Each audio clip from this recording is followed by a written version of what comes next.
Diversidade étnica na formação do Brasil. A presença de europeus diversos no Brasil. Os espanhóis fizeram parte do processo da colonização do Brasil no período da União Ibérica, 1580 a 1640, quando as coroas portuguesas se uniram sob o rei espanhol.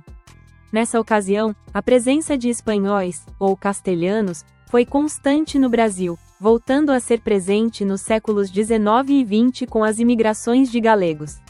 No período de domínio dos espanhóis, a expansão para o interior, se distanciando do litoral, foi iniciada com a descoberta dos sertões. Ficaram conhecidas como bandeiras as expedições de conhecimento de uma região, o aprisionamento de indígenas e a ocupação do território. A presença dos espanhóis foi marcante no território colonial, mas teve reduzido seu impacto com o fim da União Ibérica no período colonial. Como apontamos, porém, a vinda deles se acentuou nos séculos seguintes. Holandeses. A região do Brasil atraiu outros povos europeus. Os holandeses estavam entre os povos que cobiçaram essa região das Américas. A primeira tentativa ocorreu na Bahia ainda no final do século XVI, embora eles só tenham feito uma campanha de forma mais efetiva em 1624, só que sem sucesso. Em 1630, os holandeses enfim chegaram a Pernambuco e por lá permaneceram até 1654.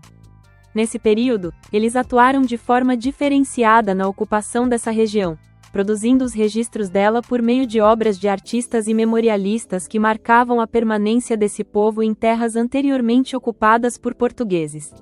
A vinda dos holandeses está ligada a um contexto específico na Europa, a visão da América como um local atrativo para novos investimentos. A permanência deles em Pernambuco, primeiramente, em Olinda, depois, em Recife, alterou a arquitetura da cidade e introduziu a religiosidade judaica em um ambiente de predominância católica por conta dos portugueses. Os judeus atuaram fortemente na região conhecida como Nova Holanda, negociando escravos e alimento. Ganhar a confiança dos moradores da região garantiu a eles um grande lucro, além de influenciar outros a assumir o judaísmo como religião, principalmente os cristãos novos recém-convertidos do judaísmo ao cristianismo. As marcas da presença dos holandeses nessa região permanecem até hoje nos pontos turísticos de Recife e Olinda e alimentam a memória de um tempo da colonização que não era empreendimento dos portugueses, ainda que ela também fosse baseada na exploração especialmente da mão de obra escrava africana e indígena.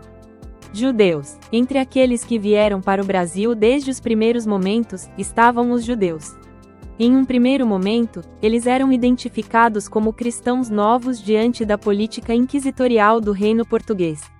Após o início da colonização, alguns senhores de engenho não só tinham origem judaica, como também eram traficantes de escravos, grandes comerciantes e demais profissionais existentes na colônia, como médicos, militares e artesãos. A presença de cristãos novos na colônia foi tranquila até a vinda do visitador inquisitorial disposto a encontrar aqueles que preservavam práticas judaizantes mesmo se intitulando cristãos novos. Na época da ocupação da região de Pernambuco pelos holandeses, a comunidade judaica pôde ter uma liberdade religiosa com o estabelecimento da primeira sinagoga do Brasil. Na ocasião, esses judeus também se dedicaram ao comércio de açúcar e escravos e atuavam em cargos de administração. Tal presença judaica permitiu que muitos daqueles que se apresentavam como cristãos novos se sentissem seguros para assumir o judaísmo como prática religiosa. A política modernizadora de Marquês de Pombal, responsável pela expulsão dos jesuítas do Brasil, eliminou a marca de sangue e, consequentemente, a diferenciação entre cristãos novos e velhos, marcando o fim da primeira fase da história dos judeus no Brasil, aponta Keila Greenberg. A Constituição do Império que estabeleceu a liberdade religiosa no Brasil favoreceu a vinda de imigrantes judeus de origem inglesa, francesa e marroquina. Com atuações no comércio e em outras atividades, eles fixaram residência em variadas cidades do Império.